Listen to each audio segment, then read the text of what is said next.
Rosa's hands were still wet from scrubbing the kitchen floor when he walked in and dropped the black card on the counter. She didn't look up. He didn't explain. He just said, "Use it for whatever the house needs this week," and walked away. Rosa dried her hands on her apron, looked at the card for a long moment, and put it in her pocket. She had no idea that small moment was about to change both their lives forever. My name is Marcus Hale. By 34 I had 3 companies, a penthouse in Lagos, and more money than I could spend in 4 lifetimes. And I was completely alone. I had been betrayed twice. The first woman I loved sold a private story about me to a magazine. The second quietly moved 4 million naira out of a joint account and boarded a flight to Abuja with someone I called a friend. After that I stopped trusting people. I became very good at watching instead. So when my girlfriend Vivian sat across from me at dinner and said, "Baby, a man who truly loves a woman does not test her," I smiled and said, "You are absolutely right." And the next morning I designed the most important test of my life. I gave the black card to 3 women. Vivian, my girlfriend. Beautiful, charming, and always just slightly too aware of both those things. Priya, my executive assistant. Smart and ambitious. And Rosa. Rosa Santos. My maid of 6 years. I almost didn't include her. She was just there. Every morning the coffee was made, the floors were clean, the curtains were open exactly the way I liked them. I didn't know her last name for the first 2 years she worked for me. I added her as an afterthought. A control. Surely the maid would just buy cleaning supplies and go home. I was wrong about all 3 of them. But I was most wrong about her. The week began. Vivian called me on day 1, her voice bright and warm like sunlight. "Baby," she said, "I found the most beautiful hotel in Paris. I am going to check it out for you. Don't worry, I will use the card." I said, "Of course. Go ahead." I already knew what she was doing. By day 3 she had spent 34,000 naira. Not including the Hermes bag she called a gift for a client. Priya was more careful. New laptop, work-related. New furniture, investment in productivity. A weekend hotel stay to decompress for optimal performance. 8,700 naira. Efficient even in her grid. And then there was Rosa. On Sunday evening I requested the itemized bank statements and sat down at my desk with a drink. Vivian's, I read with exhaustion. Not even anger anymore. Priya's, quiet disappointment. Then I got to Rosa's. I read it once. Then I sat very still. Then I read it again. Day 1. Bus fare. St. Catherine's Private Hospital. Patient name on the copay receipt. Miriam Santos. Day 2. Pharmacy. Chronic illness medication. Grocery store. Children's items. Day 4. Flower stall. Cemetery Road. Day 6. St. Catherine's again. Outstanding balance payment. Total spent. 2,300 naira. Out of a card with no limit. Out of a card that Vivian had used to book Paris. I put the paper down and picked up my phone and called my estate manager. I asked him a question I am still ashamed I didn't already know the answer to. Does Rosa have family? He said, "Sir, Rosa has a mother who is very ill. 2 younger siblings she is putting through school on her salary. She has never mentioned it. She has never asked for anything." I said, "The flowers. The receipt from Cemetery Road. Do you know where she goes?" A long pause. "Sir," he said slowly, "that cemetery is where your mother is buried." I put the phone down. And Marcus Hale, a man who had not cried since the day they lowered his mother into the ground, sat alone in his office in the dark and wept like a child. If you are new here, welcome to African Folktales by Kez. Hit subscribe right now because this story is only getting started and you do not want to miss what comes next. The next morning Rosa arrived as usual. Coffee made. Curtains open. Humming something soft under her breath. I sat down at the kitchen island. I had never done that in 6 years. I always ate alone in the dining room. She glanced at me once and kept working. I watched her hands. Steady. Unhurried. I thought about those hands buying medicine. Paying a hospital bill. Laying flowers on my mother's grave. That afternoon I quietly called St. Catherine's and settled Miriam Santos's full balance. Upgraded her to a private room with specialist care. I told myself it was simply the right thing to do. 2 days later Rosa appeared at my office door shaking. Not with fear. With anger. She said, "Mr. Hale, my mother called me this morning. Her bills have been cleared. She has a private room." She was crying. She thought it was a miracle. She paused. "I know it was you," she said. "But I am not a charity case. I am not something broken for you to fix because you felt guilty one Sunday evening. I have never asked you for anything in 6 years and I am not asking now." I looked at her for a long moment. Then I said the only honest thing I could think of. "You are right. I overstepped. I am sorry, Rosa." She blinked. She had prepared for an argument and I had not given her one. She nodded once and walked out. And I stood alone in my office feeling something I had not felt in years. Respect. The real kind. The quiet kind. If this story is hitting different, like this video right now, it tells me you want more stories like this on African Folktales by Kez. Now stay with me because things are about to get very complicated. I ended things with Vivian. She sat across from me and before she left she leaned forward and said very softly, "Be careful, Marcus. Men like you don't get happy endings with women like her. They get embarrassed." I watched her walk out. I thought about what she said for exactly 4 seconds. Then I picked up my coffee and finished it. Now here is the part one did not see coming. The following Monday my assistant placed a printed email on my desk without a word. It was from Priya. Not a resignation. Not an apology. A threat. Priya had found out about the credit card experiment. Every detail. And she had written to inform me that unless I promoted her to senior director with a 40% salary increase she would take the story to the press. "Billionaire secretly tests women with credit card," she wrote. "Including his own domestic staff. Imagine what that headline does to your reputation, Marcus." I picked up my phone and called my lawyer. Then I called Priya into my office and said, "You have until 5 o'clock today to resign with a full reference and severance. If you are still employed here at 5:01 I will be pursuing legal action for extortion. Your choice." She left by 4:30. But here is what I did not know. Priya had already talked. Not to the press. To Vivian. I found out on a Wednesday morning when my PR manager called and said, "Marcus, there is a story running. It mentions Rosa by name." The headline read, "Billionaire in inappropriate relationship with household staff." There was a photo of Rosa. Someone had found her personal social media. A simple photo of her smiling at a family birthday.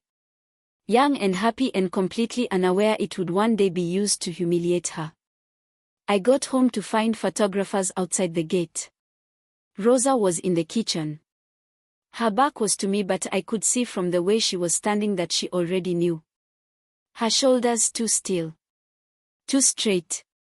The way a person holds themselves when they are using everything they have just to keep from falling apart. She turned and placed an envelope on the counter and slid it toward me. My resignation, Mr. Hale. I can leave today if you prefer.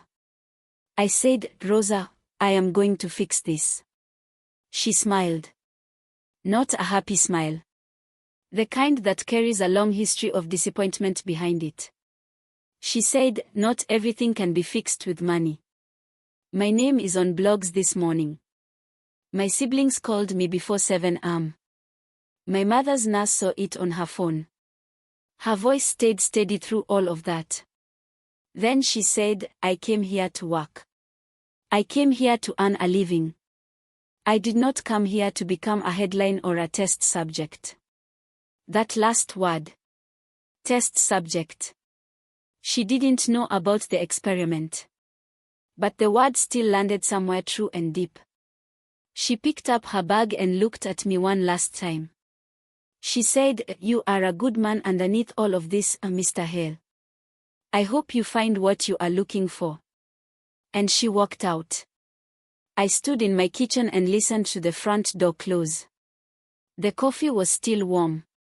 The curtains were open the way I liked them. Everything exactly as it always was. Except the house, for the first time, felt exactly like what it was. A very large, very expensive, very empty building. Stay with me right now because what Marcus does next is the part nobody expects. Subscribe to African Folktales by Kez if you are not already here. We are just getting to the best part. I called her at 3:15 in the morning. It rang 4 times. I thought she wouldn't answer. Then she did. She said, Mr. Hale, it is 3 in the morning. I know, I said. But I have been waiting for reasonable hours my whole life and I am done with that. I am sorry, Rosa. Not for the hospital. Never for that. But for 6 years of walking past you without seeing you. For not protecting you when I should have. You deserved better from me. You have always deserved better from me. The line was quiet for a long time. Then she said very softly, why are you telling me this at 3 in the morning, Marcus? It was the first time she had ever used my name. I closed my eyes.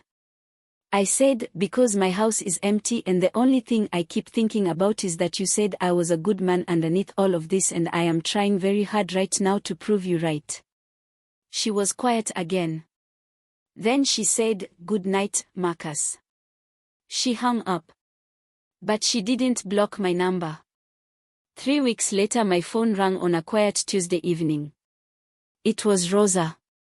She said, my mother is asking about you. She wants to thank you in person.